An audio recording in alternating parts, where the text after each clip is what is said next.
Message from General Pepper. Priority 1. We need your help, Star Fox. Andros has declared war. He's invaded the Lilat system and is trying to take over Corneria. Our army alone... Hey guys, welcome to Mikey's Video Game Madness. Today we're playing Star Fox 64 on the Virtual Console because I do not own the cartridge. I did play the cartridge. This is close. The only difference I've noticed is the graphics are a bit clearer on here. I'm using the Wii Pad Pro or whatever it's called, and I think it's absolutely fantastic. I love the fact that I don't have to use that GameCube controller with the horrible little D-pad on it. So I got this used. It barely looks like anybody's even touched it, and I got it dirt cheap. I have to say, for playing Virtual Console games or just Wii games that require this controller, which I don't have many, I find it fantastic because as much as I love the GameCube controller, for like analog games, I think that the D-pad is small. It's about the size of a Game Boy SP or Game Boy Advance's D-pad, and I just don't like it. So I actually got this game. You guys, if you get like Nintendo games and you see that card and it asks you to put in that code, do it, because you can get points and you can accumulate your points. I got this game for free basically because I decided one day to put in all the codes off of all those cards into the Nintendo fan club thing or whatever it's called, and I have enough points to get games off of the Virtual Console for free. And it's not just off of the Wii. You can get codes for games on the Wii U's Virtual Console and the Game Boy's Virtual Console as well. So definitely check that out. So we're gonna play Star Fox. This is basically Star Fox 2 made for the Nintendo 64. I should actually try to play Star Fox 2 at some point. I only played it briefly, if at all. Like, it might have been for a second, and that's a completely finished game, but most of the ideas from Star Fox 2 actually translated into this. But I'm running my mouse, so let's get started. Oddly enough, this doesn't have Rumble support. I don't know if any of the Virtual Console games do, but it's weird for this because this was the first game that actually used the Rumble pad for the Nintendo 64. Oops, I pushed the back button. I'm not very good at this because I haven't played this in years, but the Virtual Console did clear some of the fogginess of the Nintendo 64. Not completely.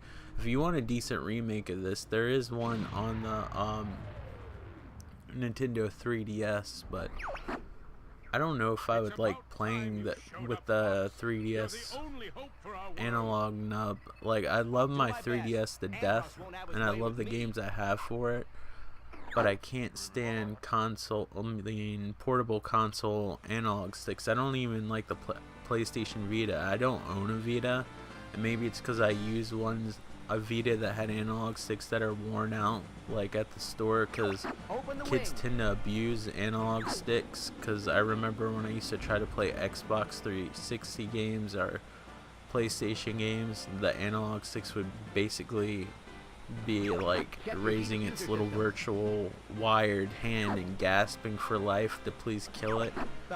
But yeah, I don't know how they do that to analog sticks. I've never had that problem. But then again, if my analog sticks on any of the controllers start to get slightly loose, it annoys me, and I end up purchasing new ones, especially for first-person shooters. That's one thing I want to try to alleviate that you might have noticed. Like, I was playing first-person shooters a lot. I've been trying to play different things, but I'll probably eat those words and end up playing them again at some point. So this was pretty much the first sequel, Star Fox, that was officially released. I'm not that good at this because I haven't played it in a long time, and playing it with this new controller is kind of different. As cool as this game is, I think this game has some of the worst voice acting I've ever heard. We're entering Corneria City now. This has dual analog sticks. The Horrible. right stick actually works as the yellow C buttons.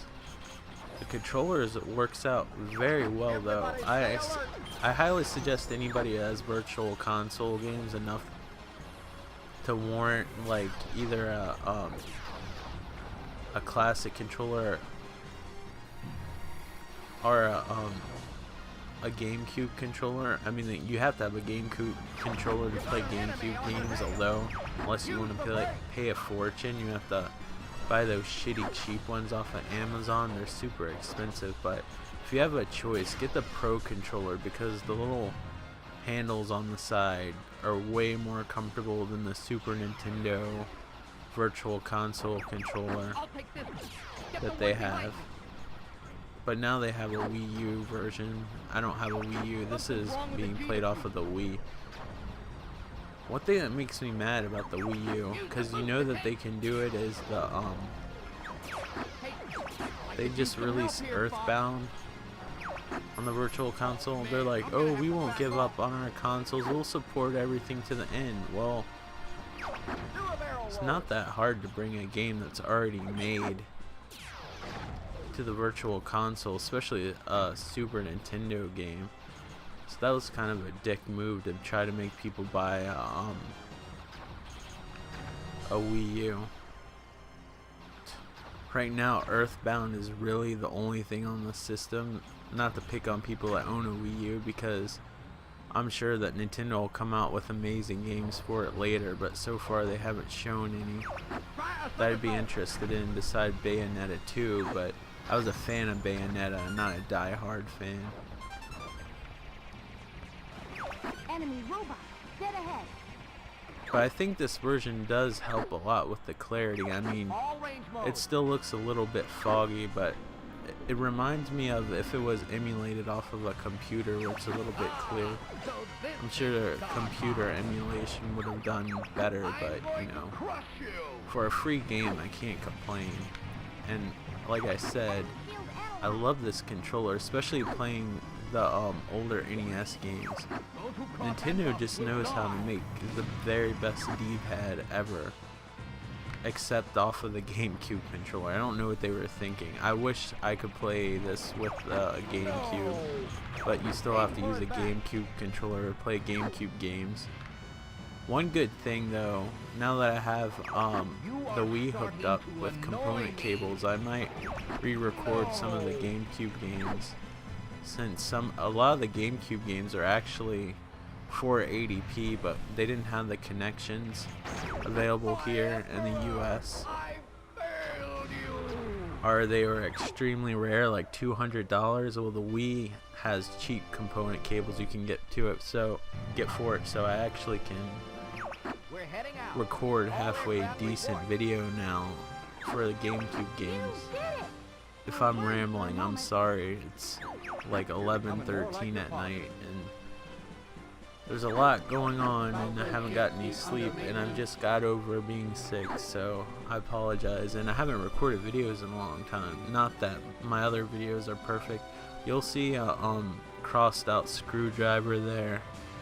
I haven't played much of this game recently, and and before that I played this game when it was somewhat new on Nintendo 64. Those asteroids look like potatoes, but I believe that those characters come back after a level or so for repairs, but I'm not sure.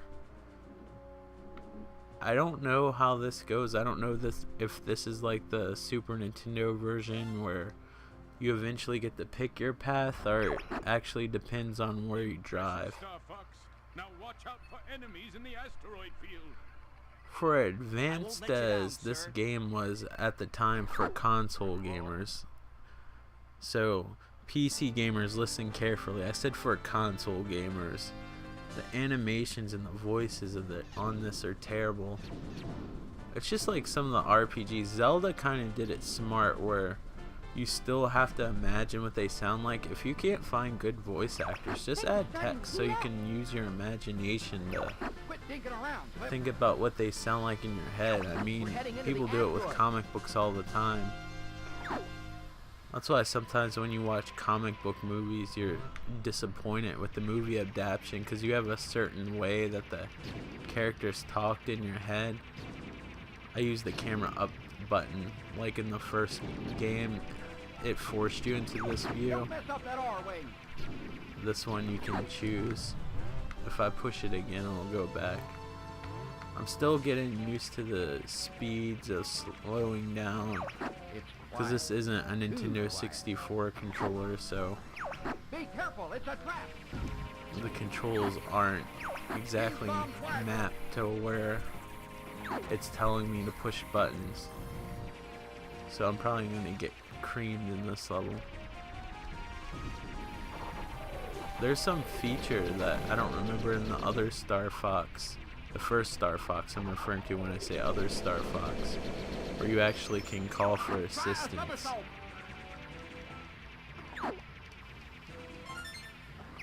Here comes a big one. Slow down, speed up.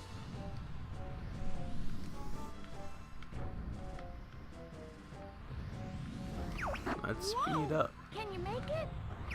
Use the brake. Well, I found the brakes. Unfortunately, it's too late.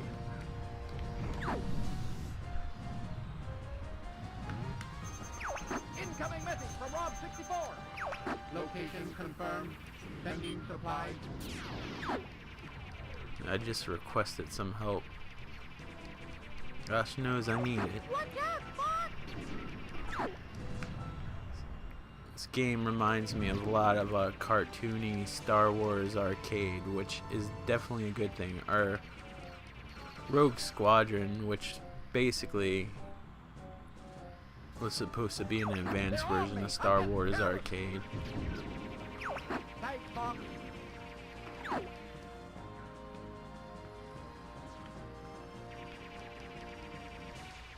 These analog sticks have a lot more movement than what I remember a Nintendo 64 controller having. So it's a little bit more difficult to get used to for it being precise, but beside that, I absolutely love having a normal ass controller for the Wii, especially with the Virtual Console.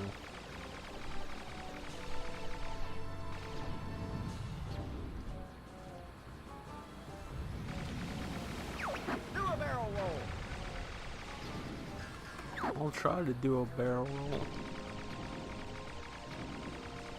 This reminds me exactly, there's this level on Star Wars Rebel Assault where they had these minefields that were on grids. There's probably something better to reference that's way cooler and nerdier that I don't know about, like from Star Trek or something that they ripped it off from, but I don't know what it is. You want a piece of me? Hey, what's the big idea? As nice as Rebel Assault, Rogue Squadron looked like on the Nintendo 64. The graphics are kind of primitive for this game, but they still work.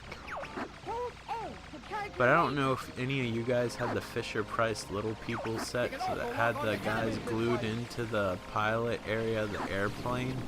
That's what the Foxes remind me of, with just the half of the action figure glued into the pilot seat.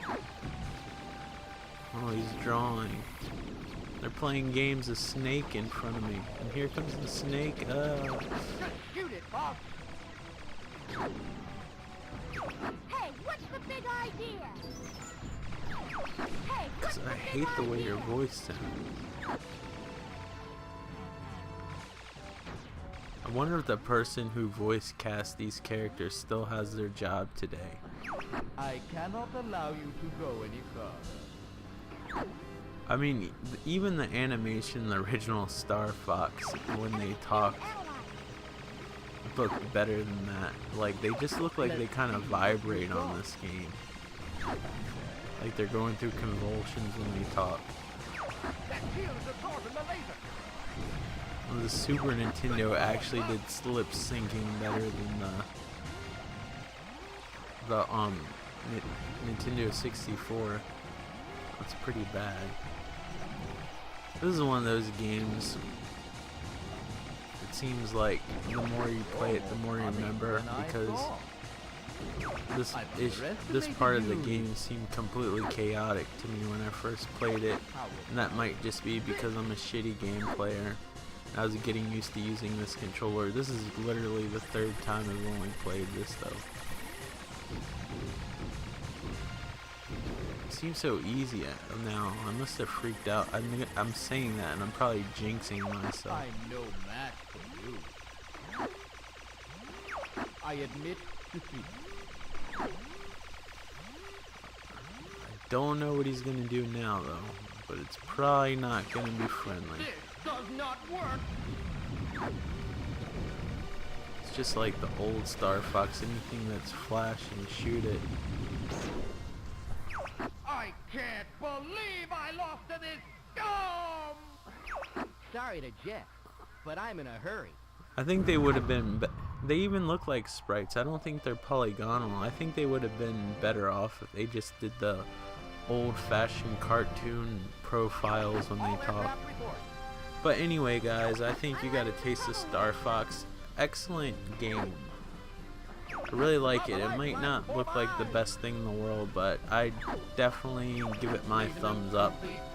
If you're interested, check out the 3DS remake if you don't like the graphics of this game and you want a portable version, but make sure you turn in those Nintendo points if you buy Nintendo cartridges. Or cartridges, what am I, like in 1989? Make sure you save up your cards when you buy your Nintendo products, because they do add up and you do get free stuff. This was one of them. So anyway, guys, thank you for watching. This is a great game, whether you play it on the Nintendo 64 Virtual Console or the Nintendo 3DS, although I can't vouch for the 3DS, but I can't imagine them doing something drastically different where it's a completely different game. But thank you guys again for watching, and thank you guys for supporting the channel during my hiatus, everything going on, and I appreciate the subscriptions and the people who still kept the subscriptions, not because I'm asking for subscriptions, just because I'm just letting you know I appreciate you guys watching. Because even if I had one person watching, I'd be happy, but I'm just saying because I've noticed the numbers, just because I was like, are people quitting watching my channel? Like, do I need, because sometimes I get worried that my viewers think that I gave up on my channel if I see the numbers drop. So I don't worry about the numbers going up. I always worry about the numbers lowering, because I get scared that people think that I don't care about the channel anymore. Because there's a good video that Lawn Boy did that you're only as popular as the last video that you did, and I was kind of thinking about that and I got scared, but you know what, I didn't feel good. I was going through a lot of stuff at the time, which you can hear on other videos about, if I didn't already mention it. I had a death in the family, but I cared about my channel, but I was like, whoever I'll still be there, I'll be the people worth making videos for. And I was quite surprised that all of you plus a few extra people joined the channel, and I thank you so much for watching my gameplay and listening to me ramble, even though sometimes I don't even know what the hell I'm talking about, because I know I get involved in the games and kind of get spacey. So for you guys to be willing to put up with me and watch all that, I think that's super cool, and I just want to say thank you guys again, and thank you for watching. I will see you on the next video. Alright, take care, bye.